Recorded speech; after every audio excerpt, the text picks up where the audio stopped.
Hello, my name is Sabur Sheikh. For my midterm Module 2 product, I will be discussing the works Hamlet, The Love Song of J. Alfred Prufrock, Night March, Army Corps on the March, and as my outside work, Ender's Game.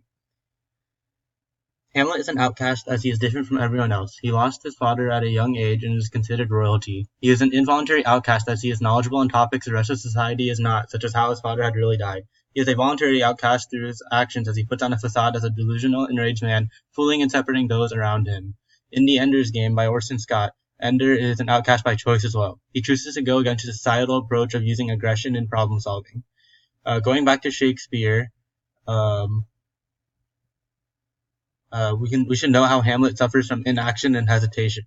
He was presented with the opportunity to kill Claudius and to exact his revenge at an opportune time, but he could not bring himself to do so.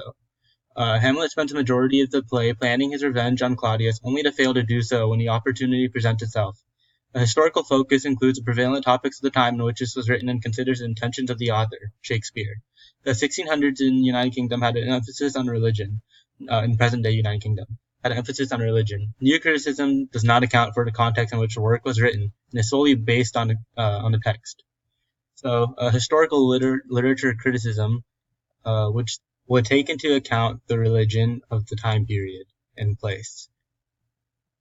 Such an action would be apt for the ghost's own spiritual journey, since as Shakespeare's audience knew, Christians are told not to kill sinners but to rebuke and exhort them. This is in a literature criticism article by Grace Tiffany, Hamlet, Reconciliation, and a Just State. This criticism acknowledges the audience Shakespeare intended to write this work for. The inclusion of religious elements suggests that Shakespeare wanted to appeal to this certain majority group to either get his message across or to get more approval of his work. The actions of Hamlet are justified by Shakespeare's and the kingdom's religious affiliation.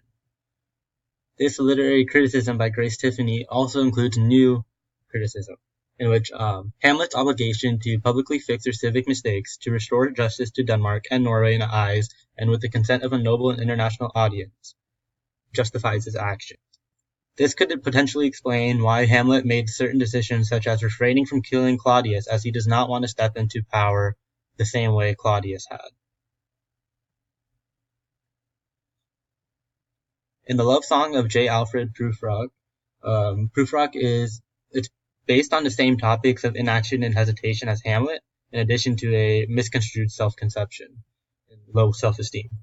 T.S. Eliot has an allusion to Hamlet as Prufrock notes how he is not as defined as Hamlet, despite their similar flawed behaviors. Based on a historical lens, we need to address the context and biographical history of Eliot. T.S. Eliot suffered from his own economic insecurities, which could be a reason why Prufrock deems himself as inferior to those he tries to impress. It could be representative of the author. A new literary critic would point out the insecurities of Prufrock and analyze how critical he is of himself. One could deduce that Prufrock has had a very unfortunate history of romantic relationships that have left him scarred and misconstrued about who he really is.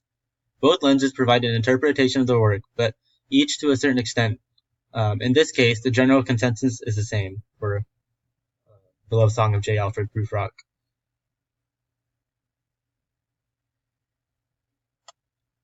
For An Army Corps on the March by Whitman,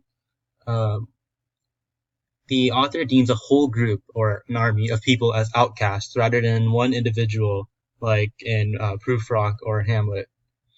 And from a historical perspective, we could ascribe the men to be fighting in what could be the Civil War. This work was written in the 1890s, so it could be reasonable to assume that the author had lived through the war and had seen the horrors of this war and wanted to incorporate it into his work. And we could confirm this only with knowledge about the history of the author. We need to understand where he came from, what time period, and where he lived, and if he participated in this war or if he was knowledgeable about it. A new perspective, however, could deduce that it was about the Civil War, but would be unable to confirm so.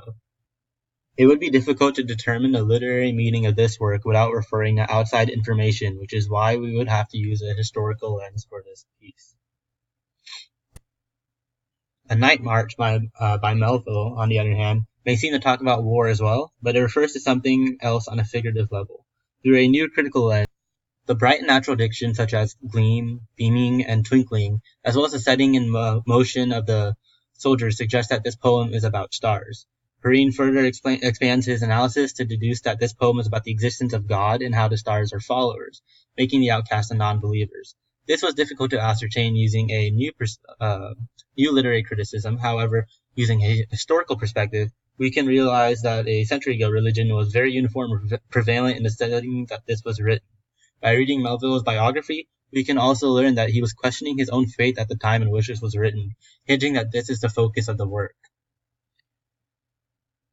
The varying perspectives of the works helps us conclude that it is important that we account for the content and the context in which we interpret the works.